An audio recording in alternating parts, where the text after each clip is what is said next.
Olá, estudantes do sétimo ano!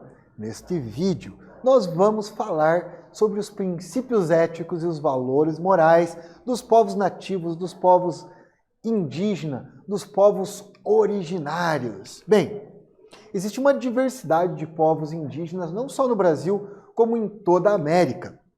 Mas você já percebeu que existe uma relação entre aquilo que os cientistas dizem sobre ecologia, sustentabilidade, meio ambiente e a religiosidade dos povos indígenas? Inclusive que a religião deles não é religião no sentido de Deus, céu, inferno, e sim uma conexão direta com o sagrado natural e com os espíritos dos ancestrais.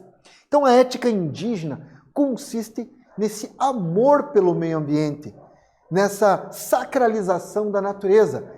Muito antes de qualquer pessoa falar o termo ecologia, sustentabilidade, os povos indígenas já tinham a sua ética baseada na relação com a natureza.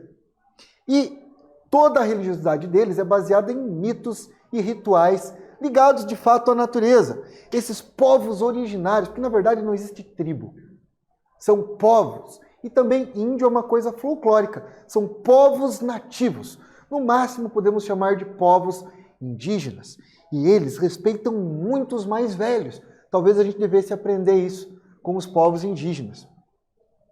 O Avajupotã, que é um grande xamã indígena, diz o seguinte: na verdade, em minha tradição religiosa, sequer existe o conceito de religião. Vemos como uma maneira de viver, de existir. Então nos interessa muito o que os outros têm para nos dizer sobre a sua maneira de ver o mundo. Porém, sentimos muito por não sermos compreendidos na nossa maneira de ser. E sofremos tanto preconceito por preservar a natureza, nos veem como se fôssemos contra o progresso. Isso quer dizer que os povos indígenas não são contra o progresso. Eles, inclusive, não querem ser vistos como selvagens vivendo no meio do mato. Eles têm direito a ter celular, carro, viver como qualquer pessoa moderna, mas eles não abrem mão da sua cultura. E na sua cultura, o respeito à natureza e aos ancestrais, a sua forma de religiosidade, é uma forma de viver o mundo. Não existe sagrado e profano. Para eles, tudo é sagrado, pois tudo está conectado. Lá nos Estados Unidos, uma vez, o chefe chamado de Seattle, cacique Seattle, em 1854, recebeu uma proposta de compra das suas terras. E aí ele fez uma carta de resposta. Essa carta, hoje em dia, é distribuída pela ONU e tem sido um pronunciamento em favor ao meio ambiente muito bonito. Nessa carta, ele diz o seguinte: como eu posso vender o céu, o calor da terra, se não possuímos o frescor do ar e o brilho da água? Como é possível comprá-los se cada pedaço da terra é sagrado para o meu povo? Os rios são nossos irmãos, saciam nossa sede. Os rios carregam nossas canoas, alimentam nossas crianças. Se lhe vendermos a terra, vocês devem lembrar e ensinar os seus filhos que os rios são nossos irmãos e seus também. O ar é precioso para o homem vermelho, pois todas as coisas compartilham o mesmo sopro. O vento, que deu ao nosso primeiro avô o seu inspirar, também recebe o último suspiro.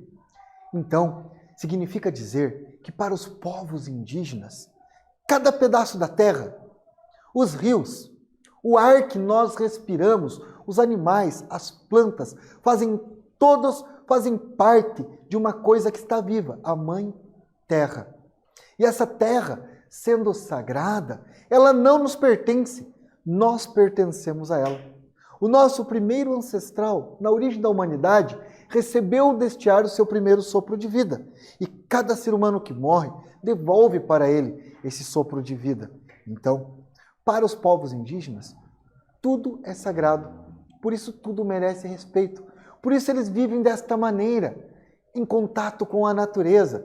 Não significam que eles sejam atrasados, mas eles são povos que têm uma religiosidade pautada em uma ética, baseada numa ética, onde os espíritos dos ancestrais e o respeito com a natureza é sagrado e é fundamental.